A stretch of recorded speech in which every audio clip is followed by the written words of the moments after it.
When I was 27 years old, I left a very demanding job in management consulting for a job that was even more demanding, teaching. I went to teach 7th graders math in the New York City public schools. And like any teacher, I made quizzes and tests, I gave out homework assignments. When the work came back, I calculated grades. What struck me was that IQ was not the only difference between my best and my worst students. So I left the classroom and I went to graduate school to become a psychologist. I started studying kids and adults in all kinds of super challenging settings. And in every study, my question was, who is successful here and why? One characteristic emerged as a significant predictor of success.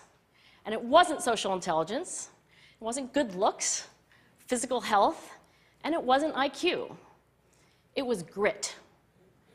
Grit is passion and perseverance for very long-term goals. Grit is having stamina. Grit is sticking with your future, day in, day out, not just for the week, not just for the month, but for years, and working really hard to make that future a reality. Grit is living life like it's a marathon, not a sprint. So far, the best idea I've heard about building grit in kids is something called growth mindset. This is an idea developed at Stanford University by Carol Dweck, and it is the belief that the ability to learn is not fixed, that it can change with your effort.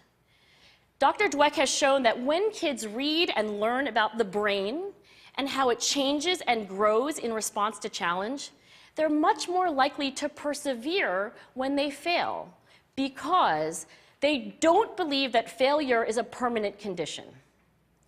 So growth mindset is a great idea for building grit, but we need more. And that's where I'm going to end my remarks, because that's where we are. That's the work that stands before us. We need to take our best ideas, our strongest intuitions, and we need to test them. We need to measure whether we've been successful, and we have to be willing to fail, to be wrong, to start over again with lessons learned.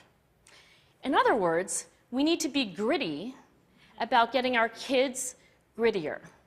Thank you.